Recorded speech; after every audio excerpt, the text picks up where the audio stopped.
Mais ou menos há uns 8 anos, eu estava dando uma aula na graduação quando um aluno começou a gritar comigo. Esse aluno, menino, né, devia ter uns, sei lá, 20, 21 anos, ele tinha feito um trabalho muito ruim em grupo, enfim, nem lembro qual era o tema, e ele e os colegas levaram 0. Né? E naquele dia eu estava distribuindo a parte escrita dos trabalhos, com todo o feedback, né, e a nota. E esse menino devia ter umas 60 pessoas em sala. Esse menino, de repente, ao ler o feedback, virou e falou assim, gritando: "Professora, você acha que eu tenho medo de você? Tá querendo me Mas assim, de uma agressividade. E ali naquele momento eu me lembro como se fosse hoje, assim, o meu coração acelerou rápido, a sala inteira em silêncio, e eu tive a firmeza e a força de gritar de volta: sai! Sai agora da minha sala! E abri a porta da sala de aula, e ele levantou ainda com muita raiva nos olhos, e ele passou muito perto de mim, e eu jurava naquele momento que ele ia me bater. E, enfim, ele acabou levando uma suspensão. E eu me lembro de quando ele saiu da sala, eu só tive força para retornar. A sala de aula era uma sala de aula grande, para retornar para minha cadeira de professora e sentar e tentar entender o que tinha acontecido, porque eu tremia, cada célula do meu corpo tremia.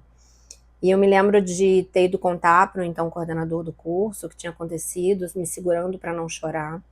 Não chorei, voltei para casa, e quando eu coloquei a mão na maçaneta da porta do apartamento em que eu morava, eu desabei. Eu chorei muito.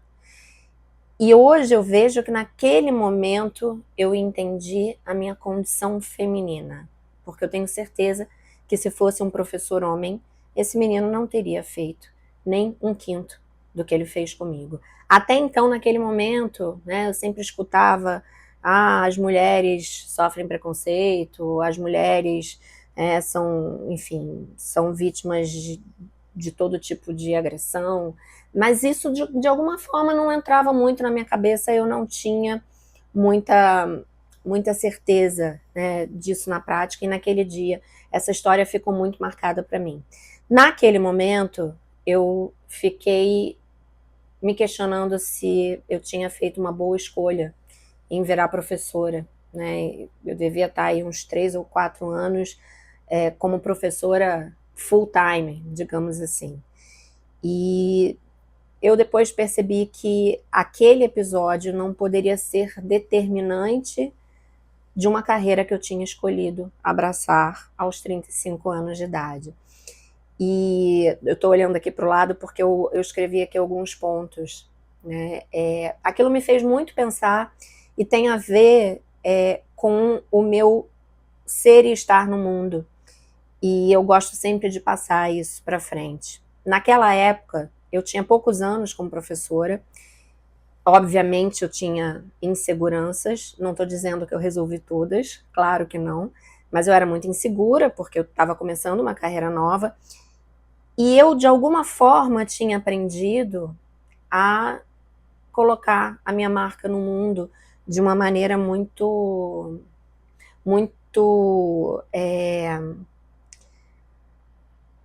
eu não vou dizer, não chega a ser agressiva, mas uma maneira muito forte de me impor. Talvez porque eu tenha introjetado socialmente, né, que nós mulheres deveríamos fazer como os homens fazem. Então, eu batia de frente com os alunos nessa época, e eu estou falando de alunos de graduação, que foi onde eu comecei a dar aula. Hoje eu dou aula e mentoria para executivos, principalmente para outros profissionais, mas eu batia de frente com o aluno. Eu me sentia pessoalmente atingida quando um aluno não mostrava interesse na minha aula, quando o aluno conversava com o outro. E eu cheguei a expulsar de sala um aluno por semana, tá? Então essa era eu.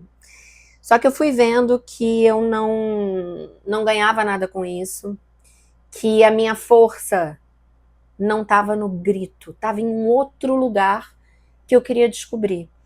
E eu faço terapia há mais de 20 anos, não vou ter alta nunca, e eu fui estudando, e eu fui refletindo, e por meio das demandas de aulas que foram surgindo, eu fui mergulhando em inteligência emocional, em comunicação não violenta, e aí que me deu um clique, né? E muitas vezes você está fazendo um curso, e aquele curso te traz, sim, reflexões interessantes, você anota tudo num caderno, mas e daí? Será que eu sei aplicar isso na vida? Eu comecei a aplicar, porque me veio uma história, na verdade me veio um insight que para mim foi o grande turning point. E eu agradeço muito ao Marshall Rosenberg, né, da comunicação não violenta. Quando alguém é agressivo com você, isso diz mais desse alguém do que de você. De fato, eu ficava tentando ali impor a minha autoridade dentro de sala de aula, e a gente pode fazer uma analogia sobre liderança, de uma maneira geral, pela força. Eu queria ganhar. Então não era o ganha-ganha da metodologia de negociação de Harvard. Para mim era um ganha-perde. Quem tinha que ganhar era eu. Até que eu entendi, graças ao Rosenberg, que toda manifestação violenta é, no fundo, uma necessidade não atendida, né? Na verdade, ele diz toda ação violenta ou toda violência é uma manifestação de uma necessidade não atendida. Então, eu batia, né, metaforicamente falando, de frente com os alunos por uma insegurança minha, então eu precisava ser mais confiante, me sentir mais confiante, para isso eu precisava treinar cada vez mais e estudar cada vez mais, e eu fui fazendo isso. E, em paralelo, eu fui olhando para os alunos e entendendo que eu poderia, né, aqui está dizendo modo pouca energia, vamos lá, que eu poderia impor limites a eles, assim como as outras pessoas à minha volta, com firmeza e gentileza ao mesmo tempo. Ser firme não é ser agressivo, ser firme não é ser mal educado. Você pode dizer não ao outro e ainda assim fazê-lo de maneira gentil. E aí eu fui entendendo o meu lugar no mundo, de uma maneira geral, né, mas profissionalmente falando. E eu sou uma pessoa agitada, né? Inclusive eu ouvi isso do então gerente da Rádio CBN, em que eu trabalhei, quando eu decidi, né, mudar de emprego e cobrir economia no Jornal do Brasil. Ele falou assim para mim: você é uma pessoa inquieta, né? Sim, sou. Eu era aos 20 e poucos anos, eu sou aos 45, quase 46. E eu ouvi isso outro dia, da coordenadora da escola dos meus filhos, né? Ela dizendo que os meninos são agitados e ela dizendo: você é uma pessoa agitada? Sim, eu sou. Então eu tenho uma energia que é minha, eu tenho tesão pelas coisas que eu faço quando eu vejo o propósito, tenho essa agitação é minha. Mas eu não tenho mais a pilha ansiosa que eu tinha antes, de ser reativa, de estar sempre querendo ganhar. Então, né, hoje eu tenho meus momentos de pausa, eu consigo botar a minha própria bateria para carregar no final do dia. Eu me pergunto se vale a pena responder à altura daquela pessoa que está sendo agressiva comigo, ou se simplesmente aquela irritação que aquela pessoa, né, causou em mim vai passar, e que eu vou ser muito mais feliz se eu não gastar minha energia com aquela pessoa. E na maioria das vezes é essa a decisão que eu tomo. Claro, não sou Madre Teresa de Calcutá, às vezes sim, naquela hora eu sinto que vale a pena, né, ser um pouco mais irritadiça, digamos, de volta, mas na maioria das vezes eu repenso. Eu sei ser um trator? Sei. E eu, desde cedo, aprendi a correr atrás do que eu quero. E, de novo, eu fazia isso de uma maneira muito mais brusca.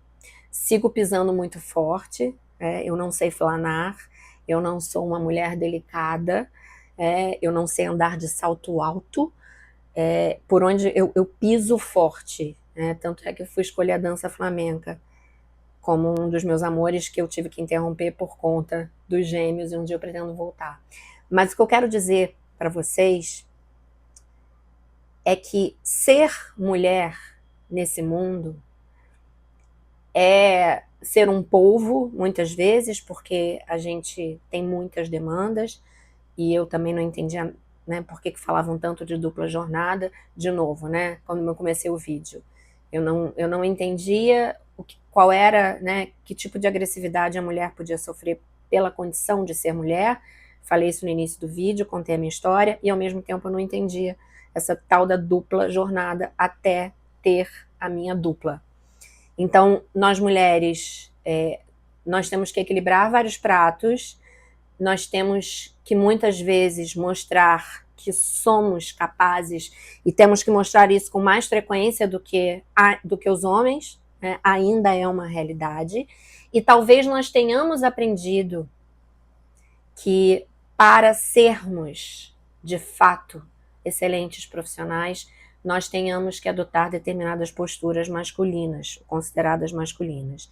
E, por exemplo, tem uma pesquisadora chamada Lakshmi Balachandra, que eu vi um artigo dela no LinkedIn que ela diz isso, que ela detectou que as características que são consideradas melhores num orador, numa apresentação, são características tidas como masculinas. Então, são aqueles apresentadores que usam as mãos de uma maneira mais brusca, que falam de maneira mais alta, que têm frases curtas, como as que eu estou fazendo agora.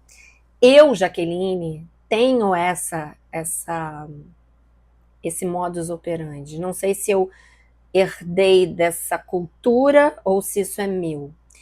O fato é que hoje eu posso dizer que eu sou uma mulher muito mais gentil do que eu era nos meus 30.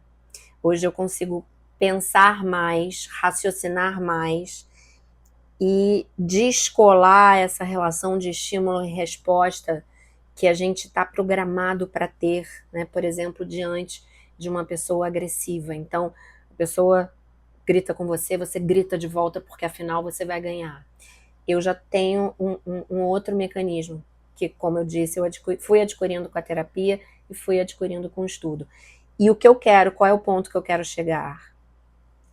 Sendo uma mulher firme e gentil, não é firme, mas gentil, me faz sentir ser uma mulher muito mais forte do que aquela mulher que eu era quando batia de frente na sala de aula com os alunos, quando eu era aquela mulher que recebeu esse grito desse aluno. Não estou dizendo que eu fui responsável, que eu causei, né, essa agressividade dele, mas eu fico pensando, né, se talvez eu fosse a Jaqueline de hoje, talvez essa situação não teria, né, se construído. Mas é só um talvez, também não me interessa. Espero que ele tenha vida longa. O ponto que eu quero chegar aqui é exatamente esse. Você, mulher, pode ser firme e gentil e respeitosa e falar de maneira calma, como eu estou fazendo neste exato momento, porque a nossa força não vem do grito, a nossa força não vem de tentarmos copiar uma postura em tese masculina, mas de sermos nós mesmas e de corrermos atrás do que queremos. Então, eu aproveitei, né, o Dia da Mulher, a semana, o mês, enfim. Acho que todo dia é dia nosso, mas eu trouxe essa reflexão aqui, especialmente para as mulheres. Use a sua energia, a sua potência para ser quem você é, impondo os limites aos outros, dizendo os nãos necessários de uma maneira tranquila.